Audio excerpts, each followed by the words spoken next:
Jordan Peterson left U of T because he said that they were being fascist. But now these three, the brave three, we'll call them, they are fleeing fascism to come to U of T. So I don't know what we are to believe. Are we fascist or not? So brave. What we must do? We must fail and run away. That's exactly the way a true valiant intellectual will rise to the challenge, right? They've already lived in Canada since Joe Biden was president. What makes her an expert on fascism? Well, you may be surprised to learn this, but communism and fascism, they're really the same thing, actually. Same thing. Dear Lord, I'm quitting. Howdy, guys. Howdy. Testing. Like, we Awesome. had to kick off Diego for a week so we could cover Canadian politics. Now we're kicking off Victor so we can talk about liberalism freely. Yes. Without his conciliatory tone. Let's keep excluding people. Let's keep cutting people out. I like this trend. Yeah. I had to fix my light a second. All right, audience. Hey, how are you guys?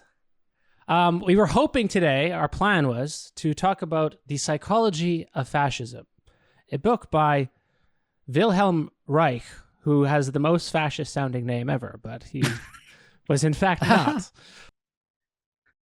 Yeah, with a name like that. But we found something better for you, I promise. Instead of Wilhelm Reich, The Psychology of Fascism, we are going to bring to you news of these brave scholars.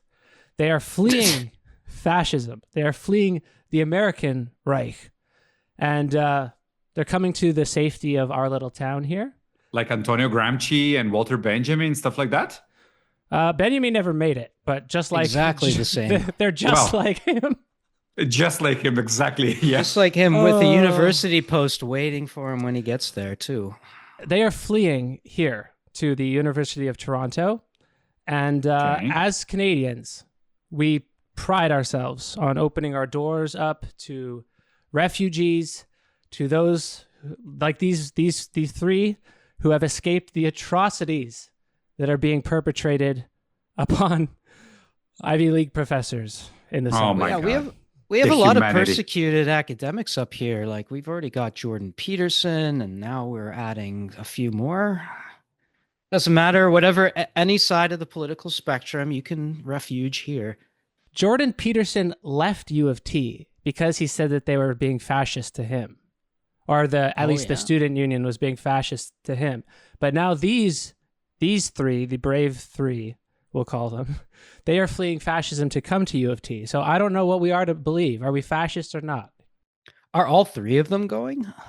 They're all going to the you-know-what school, the Friedman School. The Friedman School of Global Affairs. Anyway, this was too funny. I mean, not funny, serious and terrifying. It was too terrifying to not cover, but there's a giant hullabaloo. It was in Vanity Fair, Newsweek, 3 articles, no less than 3 in the New York Times. And you know that if it's in the New York Times 3 times, It must be bullshit. And Beetlejuice appears. Yeah, exactly. It must be bullshit. Smells like bullshit, looks like bullshit, tastes like bullshit. Definitely bullshit. Well, they say fairy tales always come in 3s, so that's Dear makes Lord. sense. What It's are got the odds? structure. What are the odds? the headline in its various forms is experts on fascism flee Trump's America or something like that. So brave, so brave. I mean, the exact field of our expertise is turning out to material, concrete reality. What we must do? We must fail and run away. That's exactly the way a true valiant intellectual will rise to the challenge, right? Because, I mean, truly patriotic. We have prepared for this moment all our academic life. We must flee. This is the... Well, it's so fucking funny because the comparisons to 1933. I mean, they're popping. They think they are Jean Moulin. They think that we are going to be naming schools after them for their heroism and bravery, moving from Yale to the University of Toronto. Oh my God. But let's be honest Just here. like Adorno. If this is really there, it's like a doorknob.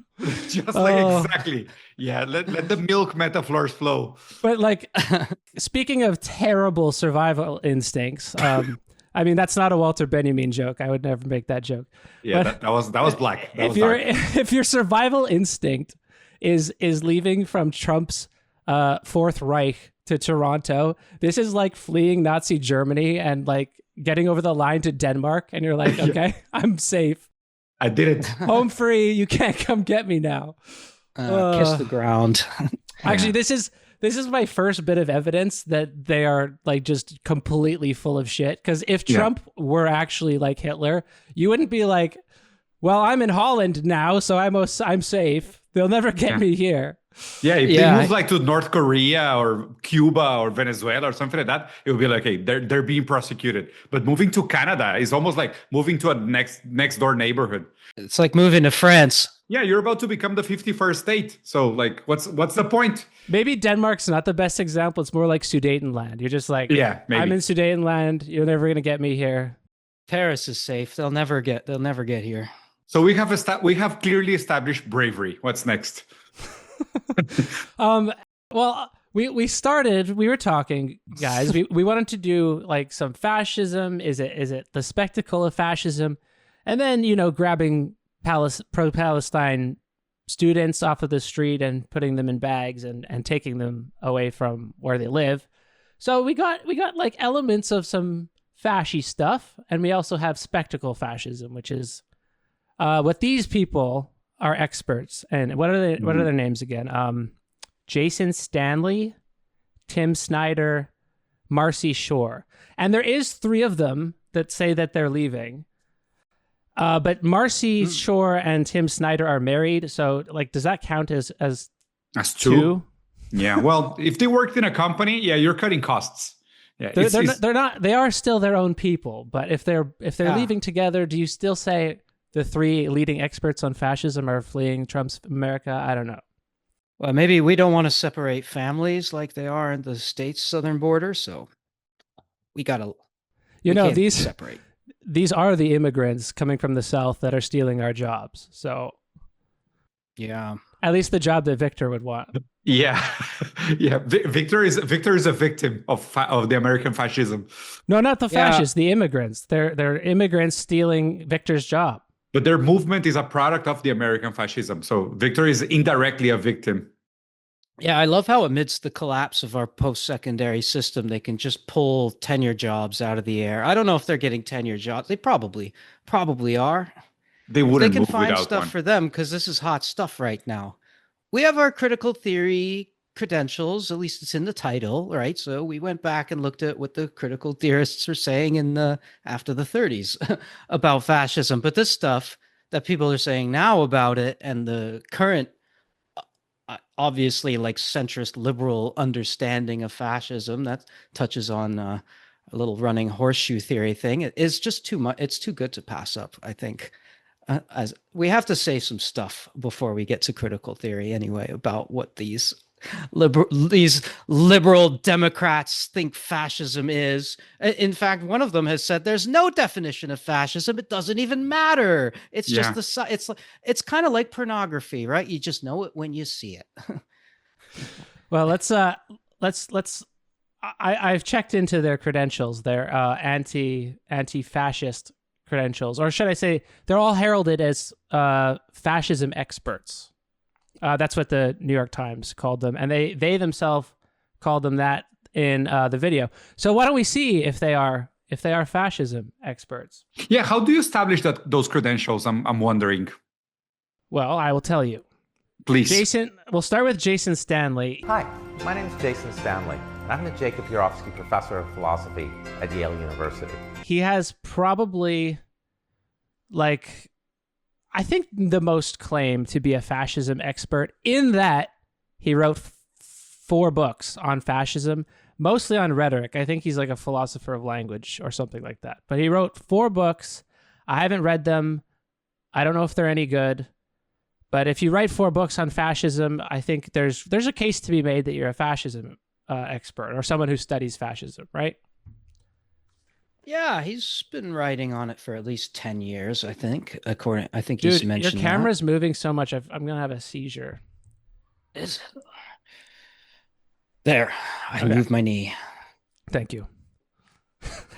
Yeah. I browsed through a little bit of one of his books, and he has kind of this like 8-point definition of fascism. So he's got it all worked out. He's been doing this for a long time. Sorry, what were you gonna say about him though? Oh, I don't know anything about him. If you say fascism expert, I would kind of assume, 4 books, close enough. Yeah. We'll have to see, Yeah. because if his expertise is on the like fascism discourse, or like he's doing what, a post-structuralist study on the language and like No, it's not post-structuralist. It's like analytic. He talks about Mussolini's rhetoric and Hitler rhetoric, so it's pretty close to fascism. Okay. Anyway, at the very least, he's clout sharking. He's like, I'm fleeing and blah, blah. So, but everyone clout sharks a little bit. Well, at least Diego knows about clout sharking. I don't think Eric's ever clout sharked in his life, but If I have, I don't know it because I don't know what it is. All right. That's the first one. Now, who are the other 2 experts? They're married. The couple. I'll start with Marcy Shore. Marcy Shore, Dr. Marcy Shore.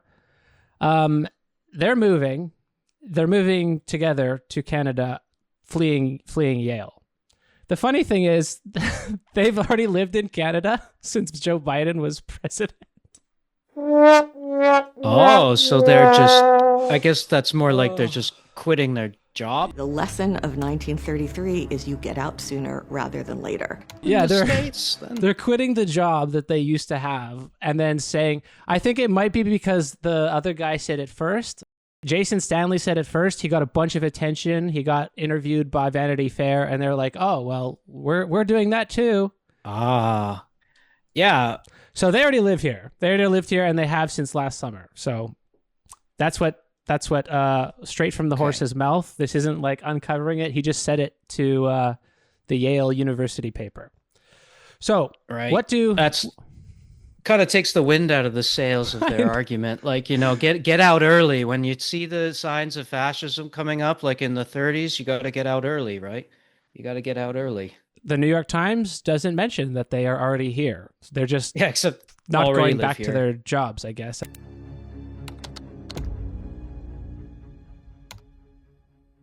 So navigating these New York Times articles is always so confusing. So let's get a couple of things straight. They're all from Yale. They're all Yale graduates, or yeah, they're all from Yale. One is in philosophy, and I think the other 2 are in history. In history, okay. And they were used to be based in the U.S., but they were also based in Canada. Now they're coming back to Canada. The other guy I don't think has ever been to Canada, Jason Stanley. The other 2 have been in Canada since last summer, and now are publishing like, I'm fleeing the United States, but they have been here since Joe Biden was president. What? So that's just a performative fleeing.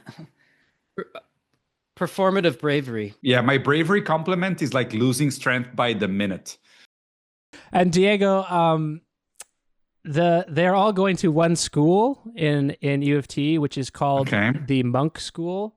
This is I don't know what you'd call it, Eric. It's a neoliberal think tank. It's a Friedman Hayek think tank, and they say that we're for freedom and democracy around the globe, but mostly what they are is against Russia and against China. Okay, so they're like fascism 10 years from now. Yeah, like the way that a lot of the university is just an extension of the national security state. I think that's like the monk school's main thing. Because while the humanities and many other disciplines are being gutted, apparently the School for Global Policy is just expanding and absorbing the detritus.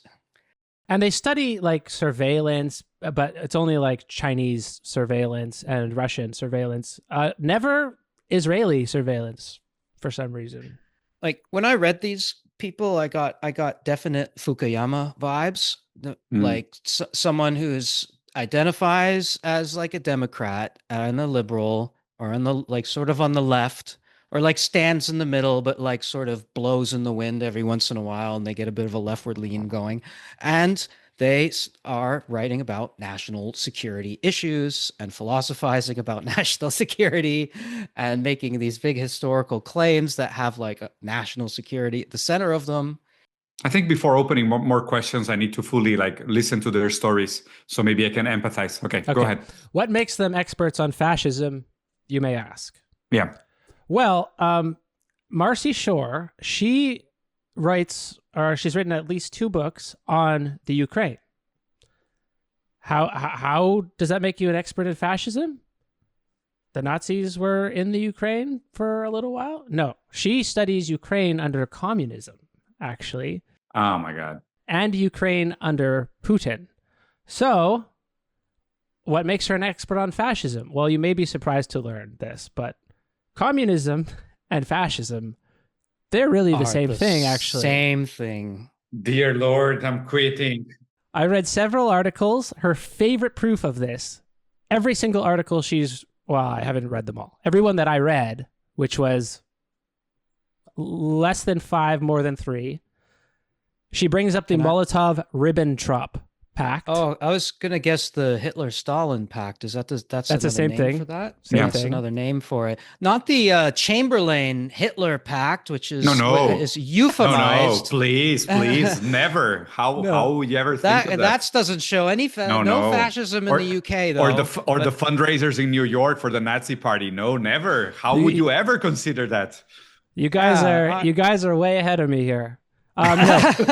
Molotov-Ribbentrop is literally her favorite thing that has ever happened. She literally phrased it like this, that the Germans were supported by an alliance with the Soviet Union. Alliance was the word in an academically published paper, which was, of course, a non-aggression pact. No one's denying that. But who else? Who else had a non-aggression pact, either de facto or de jure, with the Nazis? Yeah. Which capitalists in which country propagandized the public against entering the war because they had hundreds of millions of dollars invested in the German economy?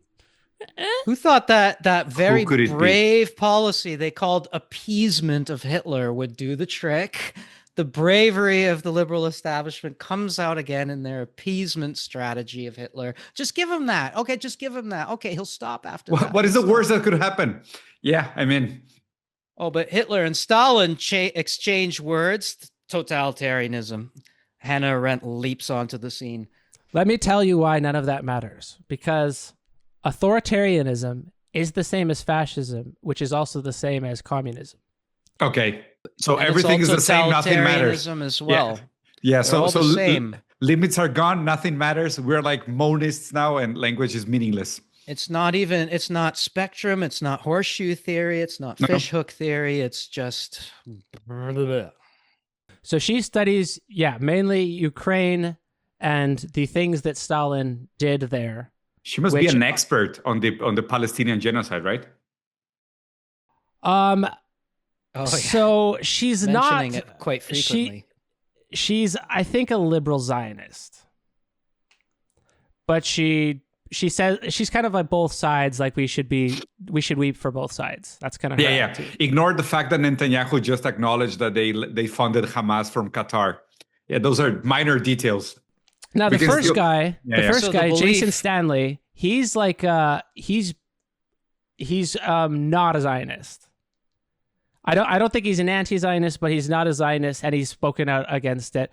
That the third guy we're going to look at, Mr. The husband. What's his name? Snyder. Snyder has tweeted hundreds of times about genocide in the last 2 years. Nice. Hundreds. So he's based against Netanyahu? Oh no, it wasn't not the Gazan genocide. It was the Ukrainian genocide. The genocide of the Ukrainians. Because absolutely nobody calls that a genocide at all. Yeah, that ICC court case that is there one? No. There's not even one official claim of considering Ukraine a genocide. I dare you to find one. Well, Mr. Snyder has not mentioned Gaza and genocide a single time ever. Maybe Myanmar. He has mentioned. Actually, wait. I'm sorry. He did. He mentioned that once when a certain expert came out, like basically a month after October 7th, and he said, based on my research and the evidence, this is not a genocide. 1 year later, that same scholar reversed position and said, okay, yeah, now we have the evidence. This is a genocide. This guy, Snyder, retweeted the first one, that this is not a genocide, and did not retweet the second one. Wait, after the second claim came out, he retweeted the first claim? Is that? Or no, at the time. He retweeted the one that said this is not a genocide. Then ignored the second one. Then when the same person said this is a genocide, he did not retweet that one. But again, he's posted hundreds of times about the genocide of the Ukrainians. This is what happens when you have no death penalty to academia. This is the minor details that get under the cracks. Yeah, just as fascism needs no definition because he knows it when he sees it, genocide also needs no definition because he just knows it when he sees it, and it always happens to align with liberal ideology. It's trust me, bro. It's an amazing coincidence. So, Eric, when you say "I know it when I see it," is that a quote from who is that from? Tim Snyder who said that, or? I was listening to a recent podcast and Snyder kind of said, I didn't listen to the whole thing, so I don't know if he expands or hedges or whatever, but yeah, that pretty clearly stated a couple times. Yeah, the definition of fascism doesn't matter because the signs are there. And if you look at Stanley's book, each chapter of his book on, I think it was in 2010, his book, lists like 8 signs of fascism. So there's like unreality, propaganda. There's a bunch of these, like each chapter gets it, like each one gets a chapter long treatment. And it's kind of just like all these things are in America too, like, and they're there too, but like fascism just sort of does them all better. Like, I don't understand. It kind of like, yeah, I don't understand. I have to do a little more digging into that, but I wanted a definition of fascism and I was told it's not important. by Tim Snyder. And Tim Snyder, I don't understand why it's not important. What do you do in the ICC if you don't have a definition of genocide? It's like, well, okay, we don't have a definition, so guess you're off the hook. Yeah. So Tim Snyder, you're reciting Jason Stanley's book on what is fascism or something, how to survive. It's 12 Rules of a Life for Fascism. No, not the most recent one. I went a book back because I didn't want to read a book that is like mixing academics with current events. I wanted to go back and see their pure statements of their positions. But he writes, they're like here's 8 signs of fascism, and it's like control of the press, demands belief, that kind of shit, right? Yeah. So Tim Snyder also wrote a 12 Rules for Life of Fascism. It was a bestseller, and guess whose quote is on the dust jacket? Hillary Clinton, who calls it a, quote, chilling description of how authoritarian mindsets work, unquote. That is a New York Times bestseller jacket. Yes. Yeah. On Obama's to-read list.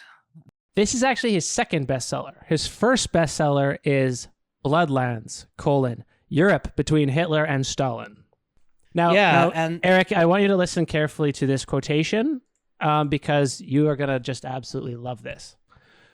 Quote, we have some history of Soviet terror, of the Holocaust, of the Ukrainian famine, of the German reprisals against the civilians. So, right, he just listed 4 things. Soviet terror, Holocaust, Ukrainian famine, German reprisals. But all of these crimes happened in the same place in such a short time span. Why didn't we not treat them as a single event and see if they could be unified under a meaningful narrative?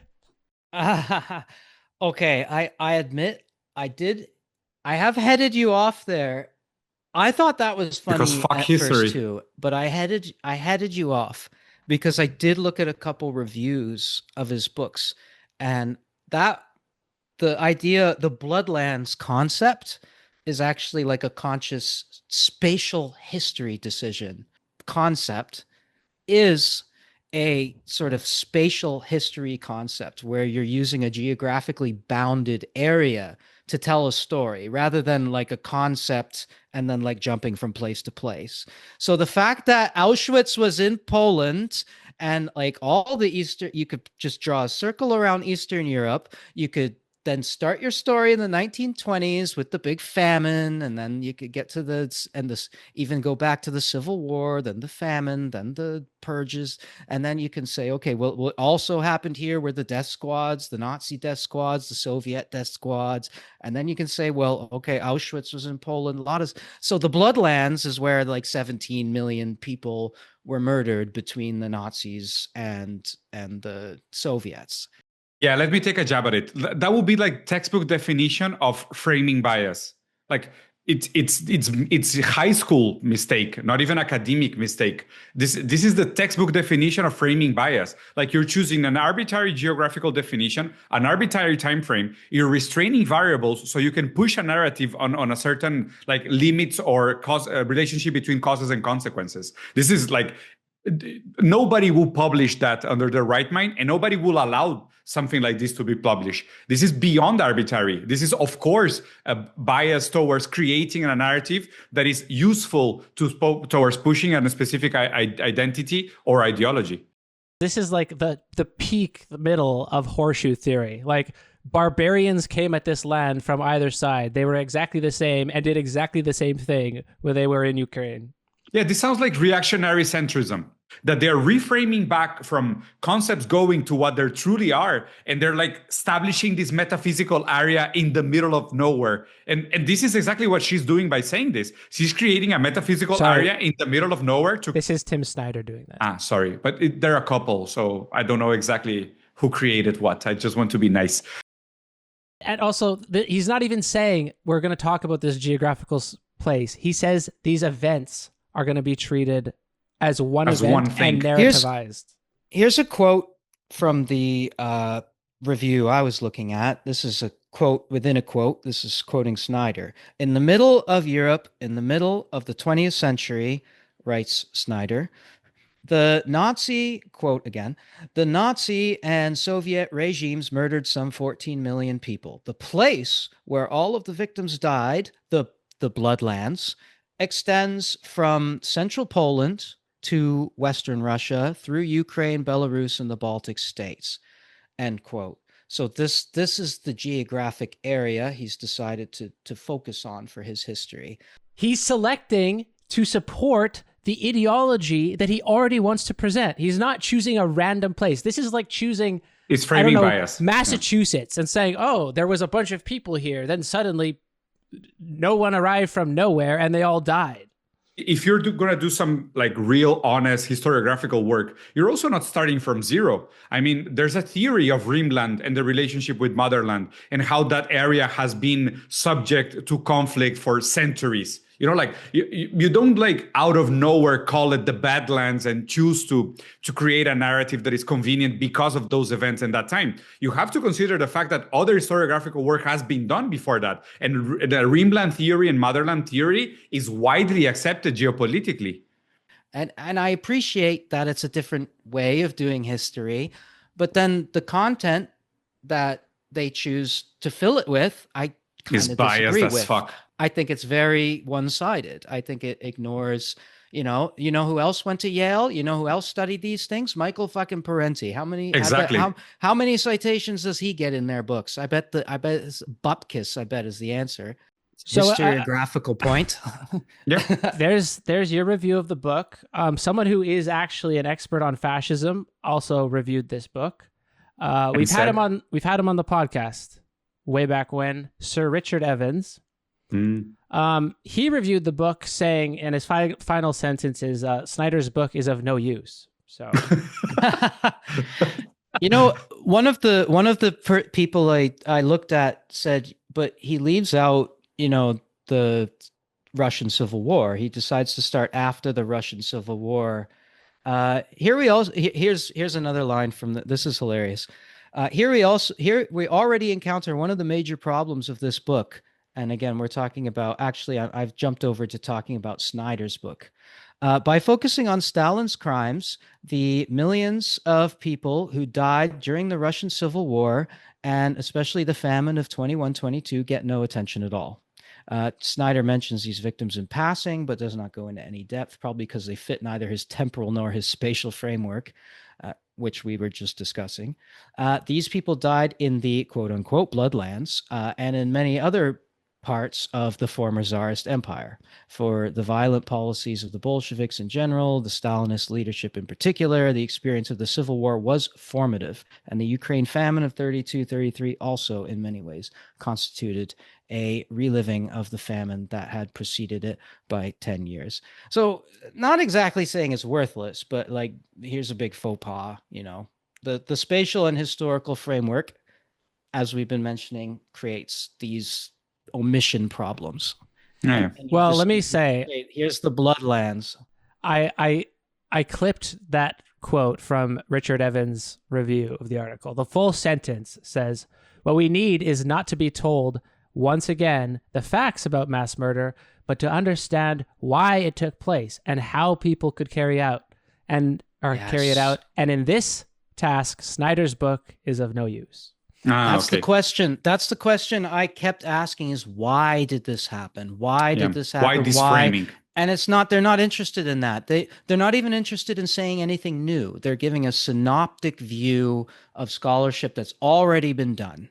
And even more than that, they're sort of selective rendering of that scholarship in a way that, you know, aligns with their centrist leftist kind of take, right? Because they're, you know, we need a coalition government to stand up to fascism. The center left and the center right need to come together, blah, blah, blah. Well, we can tell you why. I know exactly why. It's in the title.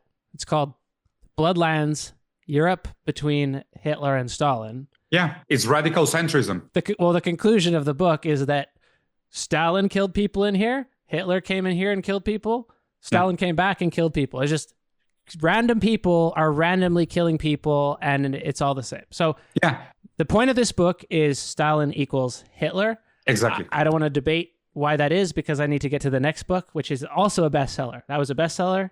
His second bestseller, On Tyranny. This is the one that was reviewed by Hillary Clinton. This one compares Hitler and Stalin to Satan. Trump. Oh my God. Donald Trump. These guys, they're so... And among its speculations... The audacity. Among its speculations is that page 31, if you're following along, 2016 will be the last election in the United States. Oh my God, they're like drama queens. Prophets. This is why he had to flee, because he... he was persecuted. Dear Lord, and there's no society of control anywhere near those analyses. Like, so dumb. So again, actual expert on fascism, Richard Evans, also reviewed this one. And he wrote, "Democracy dies in many different ways. And to help us in defending our rights, we need a more thoughtful book than this." Yeah, I often found that the problems they keep mentioning, that, you know, okay, fascism had these very extreme things about it. And then they say, okay, this looks like what Trump is doing. But then the things they say Trump is doing, I'm like, those things have not been absent from America ever. Like, they've always been done. Maybe Trump's doing them a bit differently. He's doing them in his own orange way. Yeah, with his orange tone and his extreme Tea Party kind of shit. But whatever, he's doing the same things that many a president before him have done, just in an unapologetic way, in a very different way aesthetically, but substantially no different. Yeah, I think, like, for example, like this notion of controlled opposition is getting so boring that they need a pivot point in contrast to look scary, to justify centrism again. It's just like, you know, it's almost like spectacle. It's like, I have to make the bad guys look better, so my radical, lame, boring centrism looks more appealing in contrast, because they have fucking nothing to offer. You know, like you said, in substance, they're exactly the same. Like, in practice, you know, like, age expectancy is the same. Like, salaries are stagnant. People cannot afford a home. Like, people are losing healthcare. Like, the opioid epidemics are out of control. So the only thing they can offer is to make the other guy look more scary.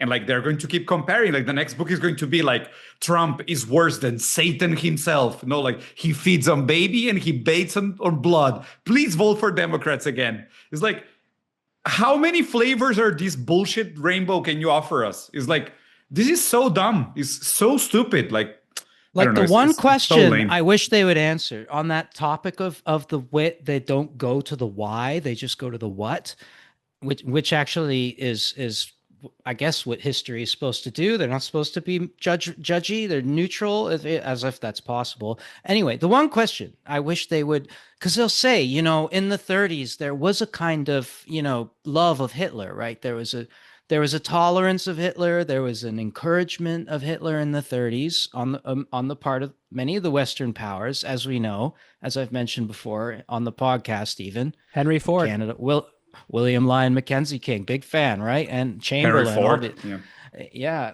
Ford, like subsidizing, opening factories there because he was willing to protect capitalist wealth.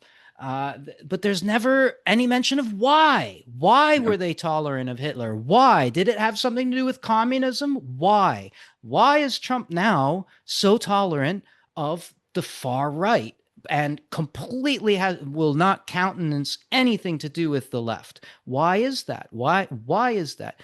Is fascism perhaps capitalism's final solution to communism? I think it kind of is it not? That's what it seems like. That's what Michael Parenti will argue, a fellow Yale scholar that I'm sure they quote voluminously, not. And then, so they never answer that why question. No. They never even try to. Maybe that's not a historian's job. I don't know. I'm not a historian, technically, but they should. I think, especially in popular books, you can't just release a popular book and not like try to give people the why. Because if you don't, then they're just going to fill it in for themselves. Exactly. They have to recurrently paint the right as fascist so that liberalism can be offered as a solution. But what they don't recognize because of historical analysis is that historically liberalism is the cause of fascism, never the solution. Like this is the main counterpoint to all these narratives. You can say it as many times as you want. Historically, we know that when faced against the disjunction between communism and fascism, liberals side with fascists every time. It's spectacle fascism, and it's hard to separate the two, right? Because you get some fascist type behavior, and it's hard to separate it because people like this are screaming fascism at everything that happens. Yeah. So Stanley's book, I thought it was funny. In Stanley's book, it's called "How Fascism Works: The Politics of Us and Them," where he kind of just frames fascism as a politics of us and them, as if nobody else does that. And one of the chapters one of the things, chapter 8. Okay, one of these principles. Sorry, there are 10 chapters in here, but I don't think the last two are part of the principles. Sodom and Gomorrah is chapter 9. I can't see what projections, maybe projections. Sexual anxiety. We read Wilhelm Reich, and he basically came out and said sexual repression is a major factor in limiting the effects of, the revolutionary effects of poverty. Like, when you're in dire straits, the thing to do would be to not ally with the capitalists who are exploiting you. But then sexual repression comes in and kind of inverts that situation. And that explains why people who are being exploited then sort of side with the exploiters in political elections. Is that because they have like a penis envy, so they desire the worst Freudian takes. The worst Freudian takes are not materialist. No. Sexual repression explains how ideology becomes a material force. That you have to understand how he makes that argument about why ideology is a material force, because we're not there yet. Let's hold that. Yeah. There's a great book I can recommend that is called "Why Women Had Better Sex Life Under Socialism," that compares the amount of orgasms per capita in divided Germany, and that will break their horseshoe theory exactly where they're trying to pin it down. Okay, well, we'll tune in next week for the full psychoanalysis of fascism and sexuality. But before we get there, I will show you what gives me sexual anxiety. It's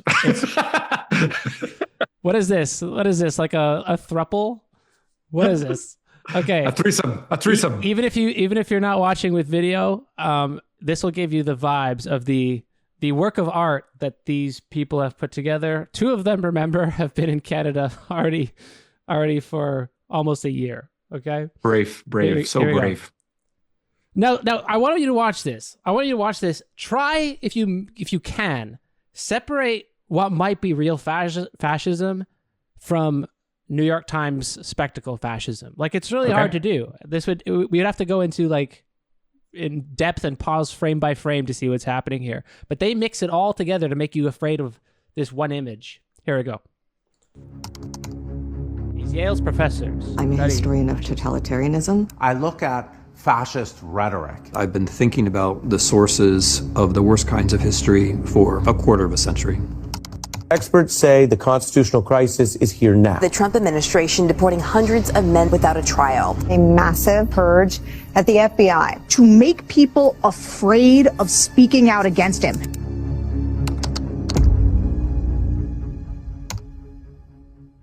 I'm leaving to the University of Toronto because I want to do my work without the fear that I will be punished for my words. Who is next creates a state of paralysis in society. The Tufts student whose visa was removed because she co-authored an article in the Tufts student newspaper. I thought, what would I do if guys in masks tried to grab my student? Would I scream? Would I run away? Would I try to pull the mask off? Would I try to videotape the scene? Would I try to pull the guys off of her? Maybe I would get scared and run away. The truth is, I don't know.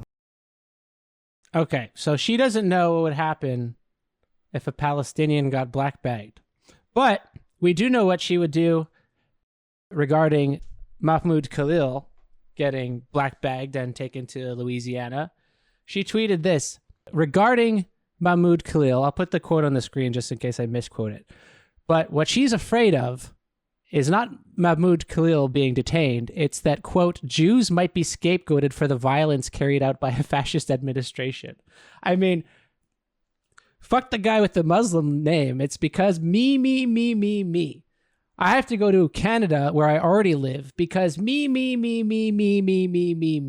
So it can't be condemned on its own terms. It has to be like, the optics might be off if we condemn this.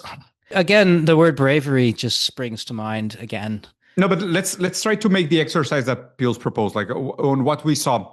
What is fascism and what is spectacle fascism in this clip? It's weird because, for example, they start with this like mass deportation of immigrants to El Salvador.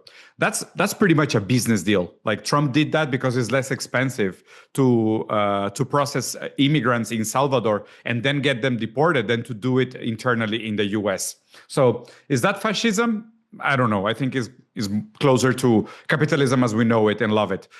Disappearing dissident voices, I really don't know. I think this lady that was blackback, it was probably too well documented and too out there in the open to be real fascism. I would probably call it closer to spectacle fascism. But then again, I don't know. What do you guys think? I don't know. Like fascism, the definition that like Italy and Nazi Germany plus concentration camp, if you want to call the prison that, I don't know. This is not my area. I think Eric knows more about this than I do.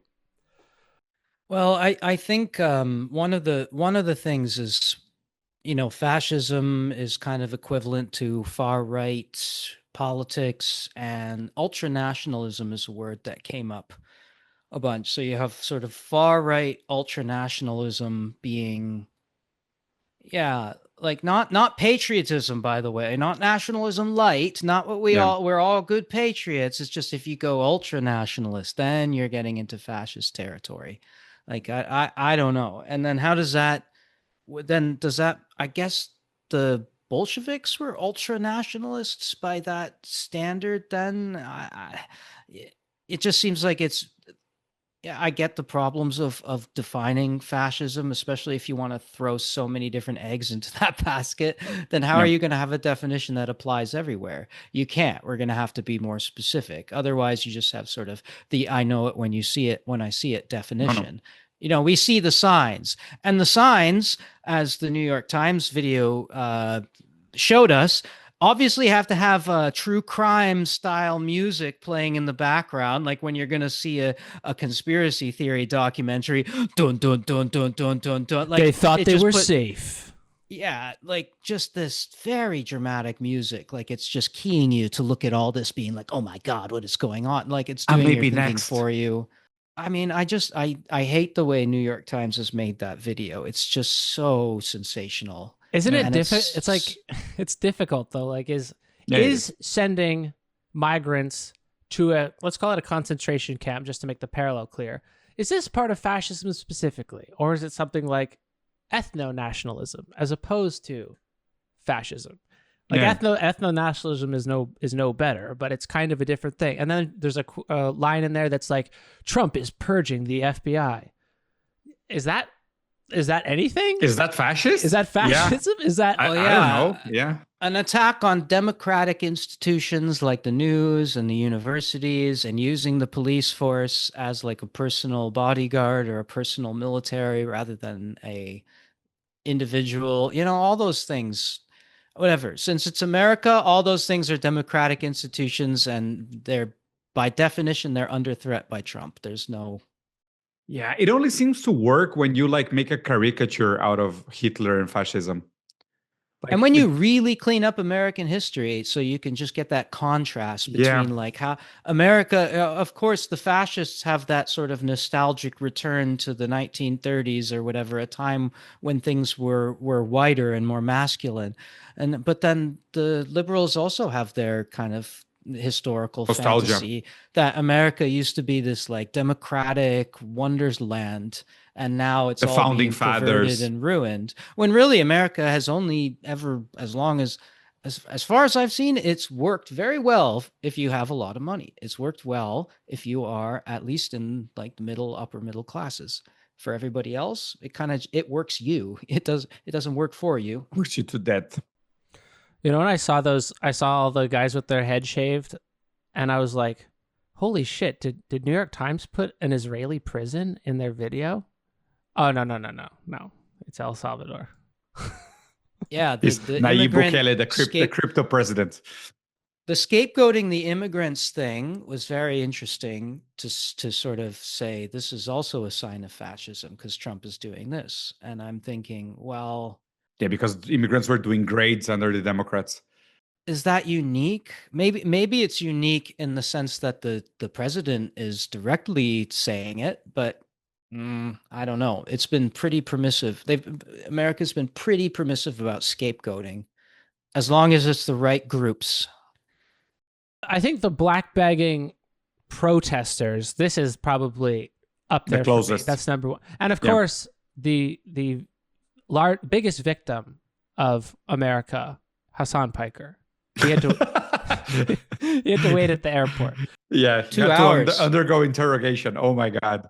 Kind of a sly there, but seriously, if there's only one reason why he's specifically detained at the airport, right? Black banging Palestinian protesters because of anti-Semitism, and then you got the stuff that we talked about last week or 2 weeks ago with the withholding federal funds and then giving spurious reasons why.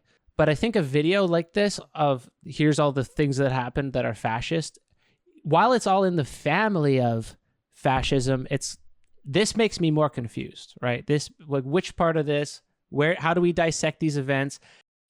I call it spectacle because it leaves me more confused. Looking at their books, their articles, I don't even know what I'm properly afraid of, and that's even before they're lying about fleeing the United States. You're saying spectacle in like the Guy Deborian way, like as in hiding the material reality behind it, right?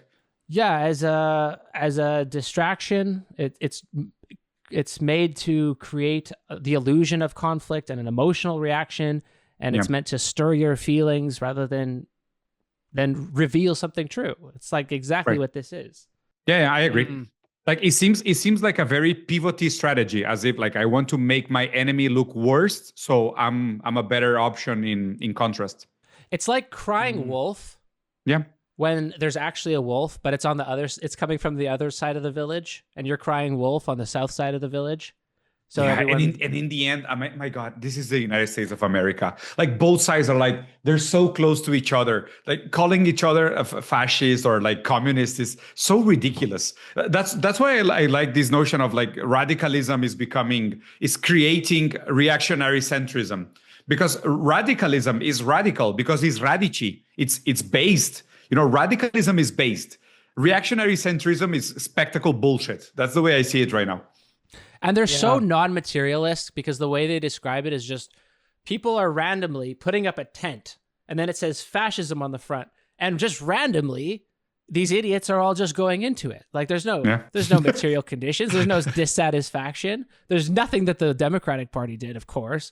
There's just random. If you set up a fascism tent, everybody just runs into it. Why? That's what the problem with having no material analysis does. I agree. I agree. You know what I also found very forced, strained, was how they justify their support of the Democratic Party, and then how they respond to questions about why Democrats have done literally nothing to stem the tide of Trump, to oppose Trump, to anything.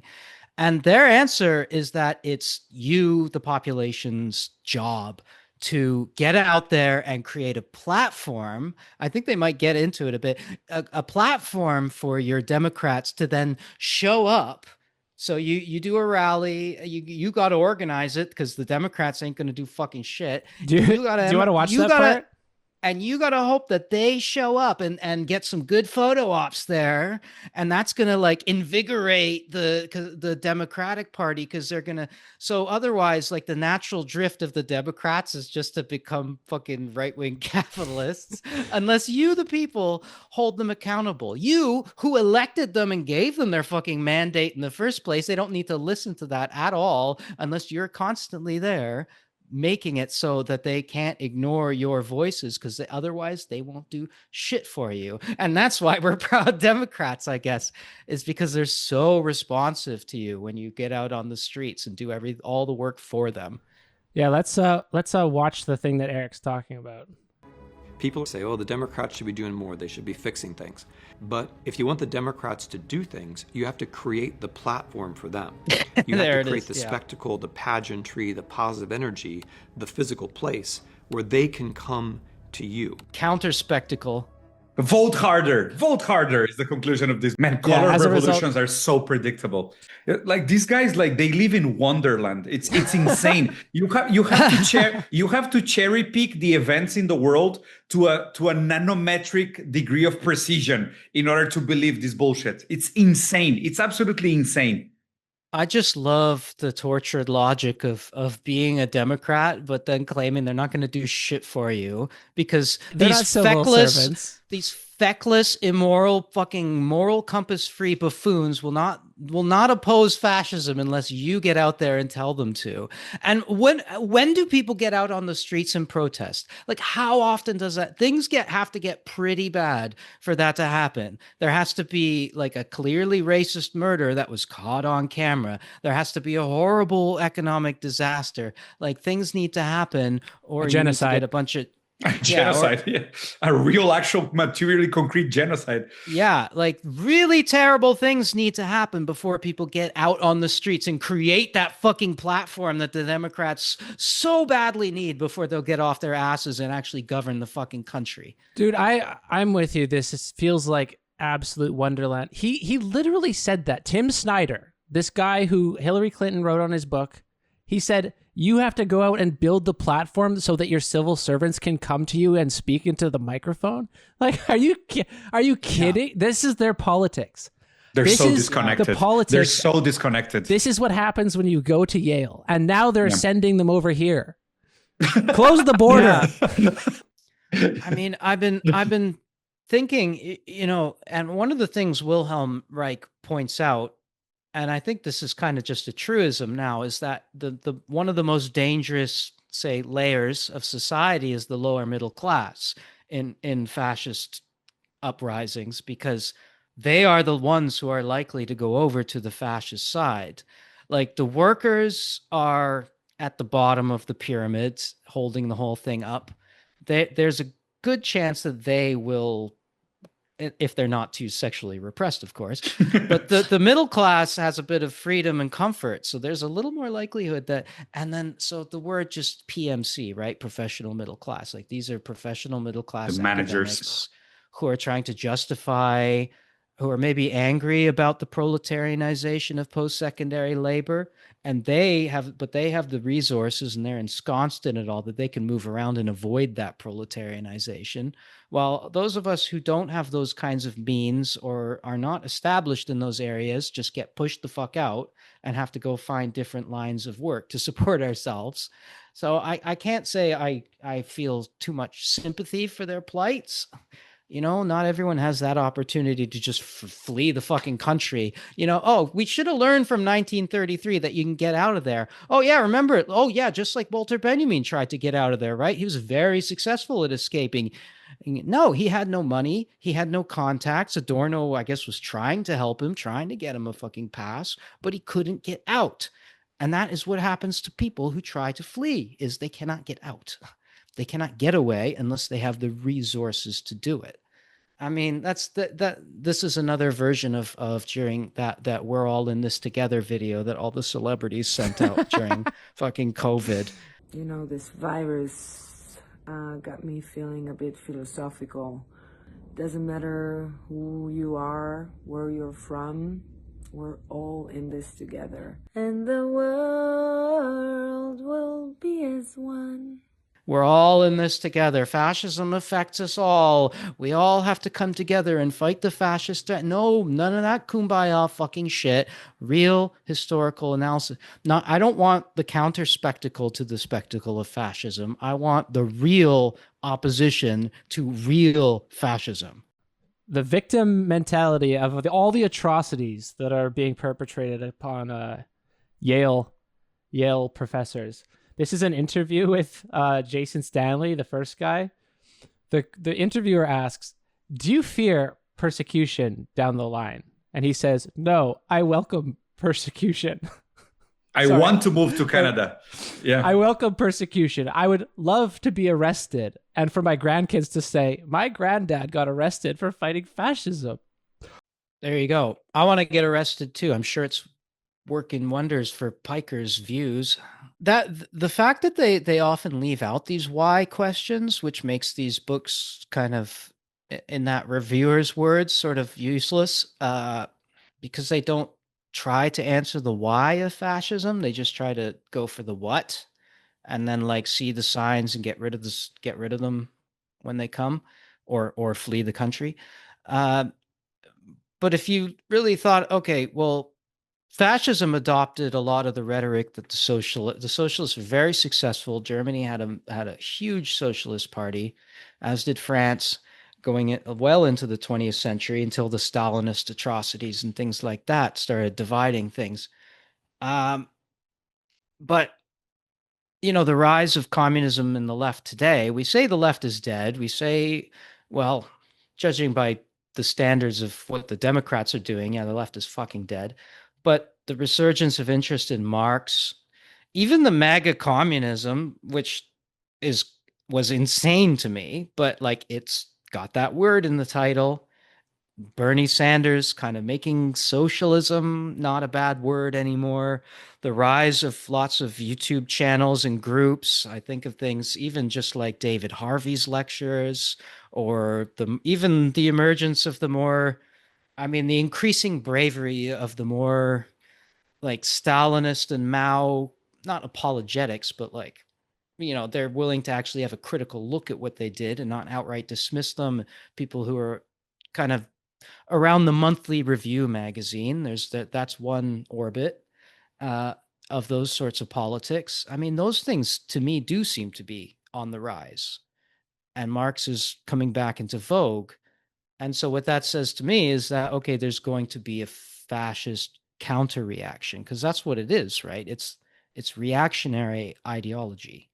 it's reactionary in the sense that, our worldviews, our ideologies are actually kind of lagging behind the state of things, right? We evaluate things like AI according to older moral frameworks that we inherited from the earlier 20th century or inherited from our parents and things like that. There's a lag there.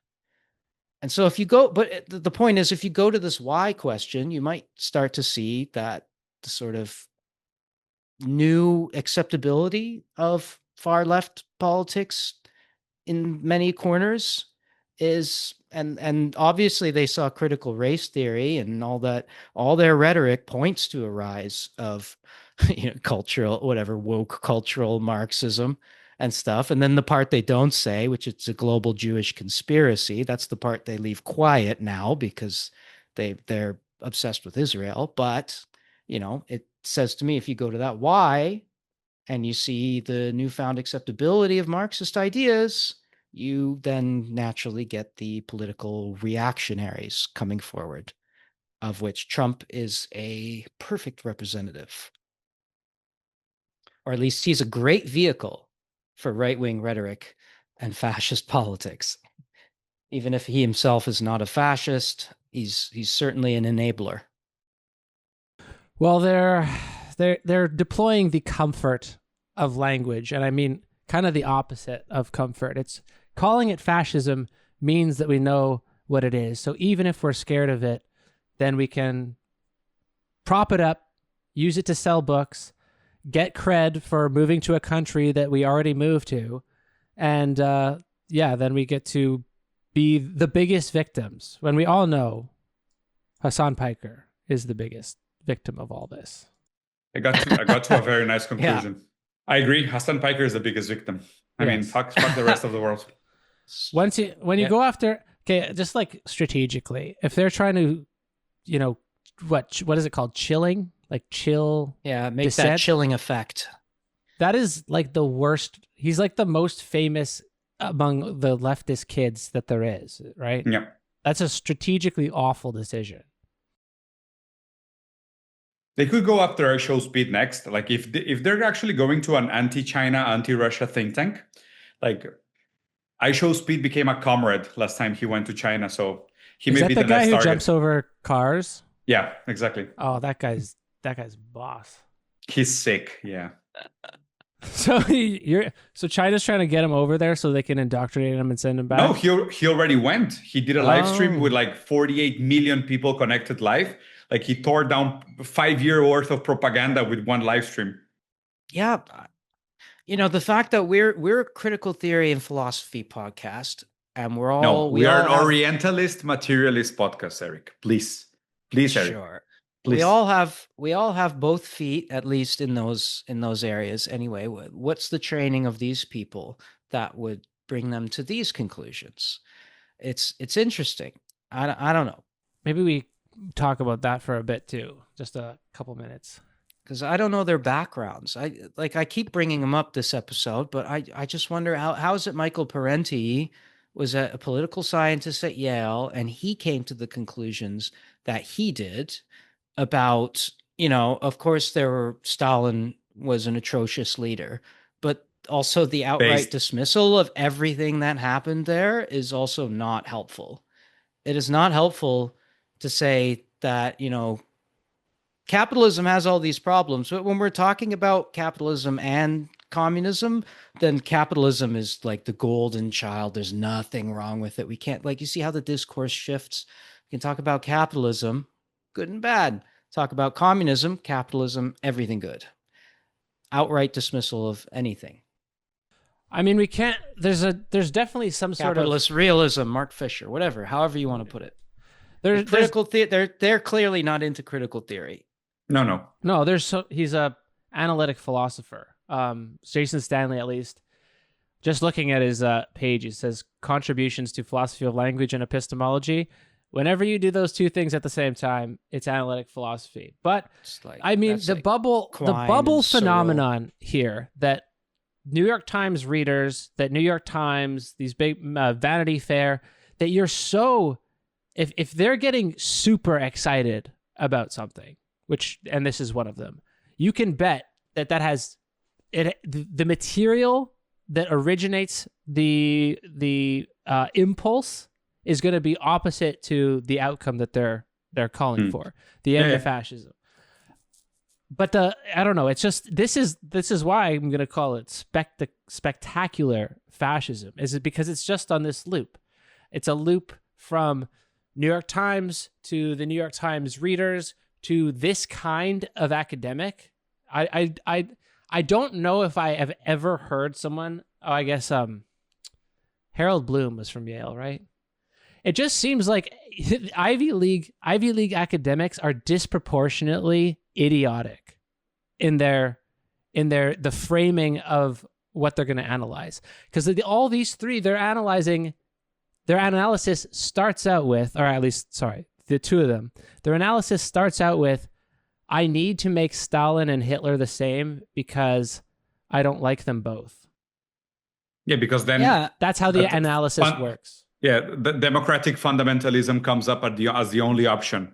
And then we can keep glorifying democratic fundamentalism forever. The issue is that all their metaphysical presuppositions are illustrated, liberal, essentialist, logocentric. Like, it's always the same crap that has been perpetuated in academia since we have hegemonic capitalism dominating the narrative. Like, to do critical theory, you actually need to go into causes, consequences, a theory of history, and even being critical of Renaissance and modernity. But they're not. Like, they're modern. That's it.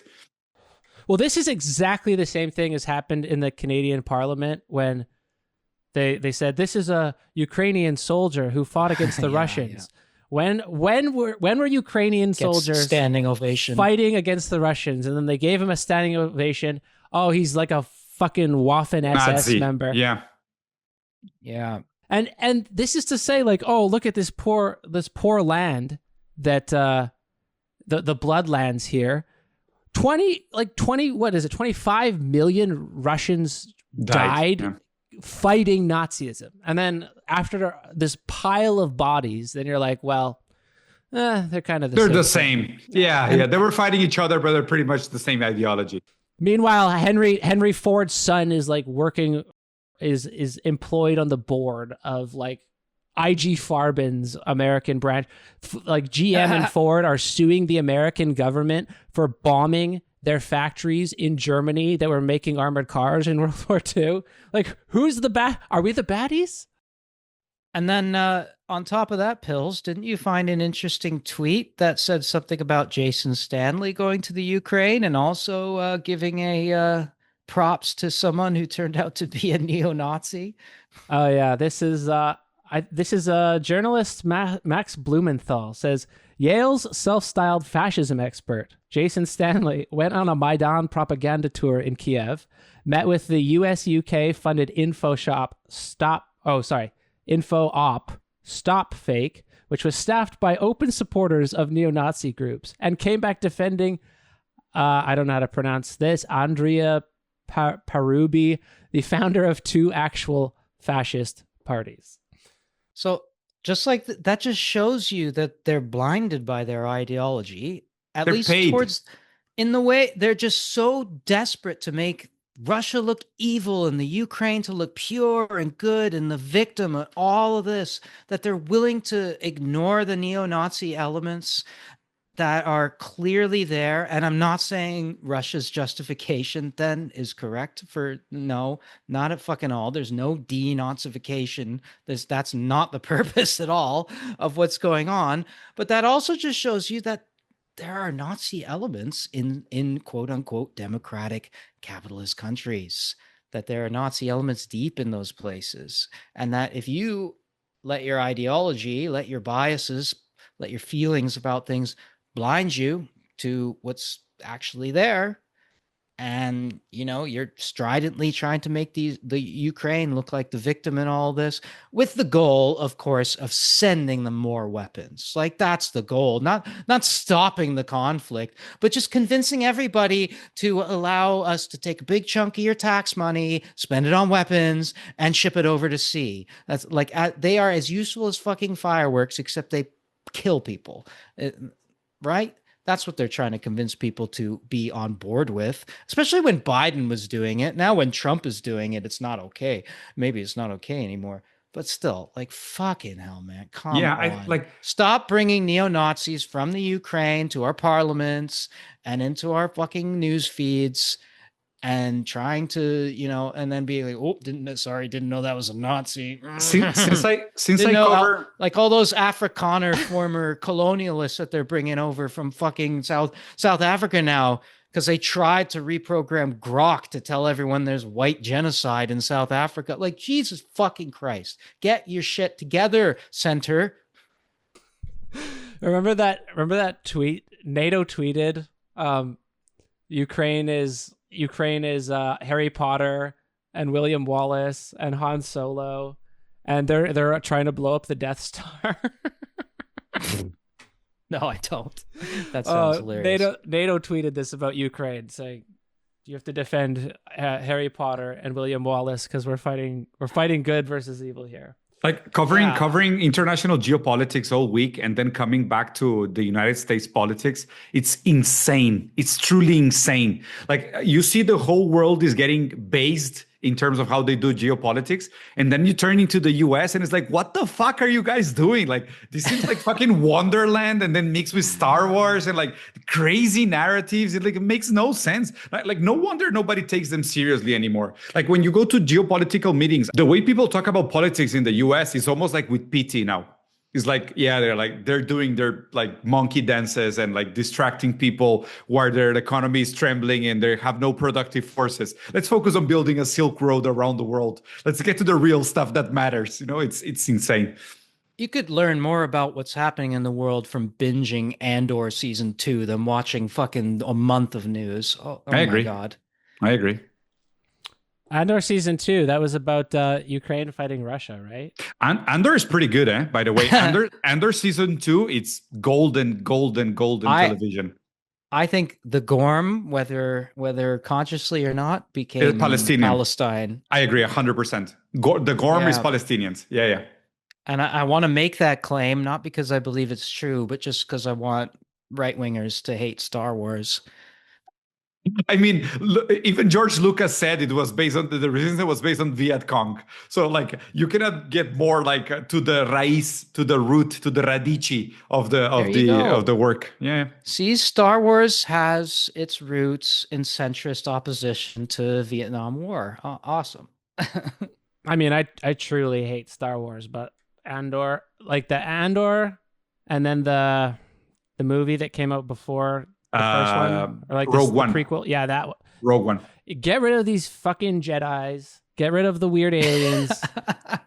Well, we just made fun of NATO for saying that Ukraine is Harry Potter and Russia's Voldemort, and then we're like, oh, but this is actually good. Hey, KOTOR is getting pretty deep. I'm showing my age by knowing what the fuck that is. KOTOR is amazing. I don't mind. I'm 42 and I'm proud. I know that came out. That came out on Xbox, but I didn't get a chance to rent it from the movie store. Got them on Steam, baby. All right, why don't we wrap it there, guys? Yeah, we're done.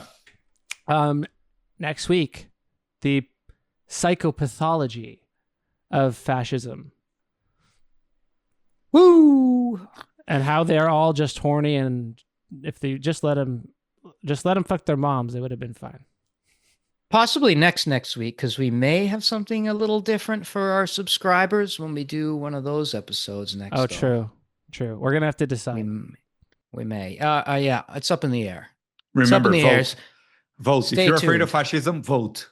Yeah, if you are not building faith, podiums for your politicians, you're to blame. If you're not standing and holding democratic politicians on your shoulder like an ancient emperor and holding them up so they can stand, you are failing.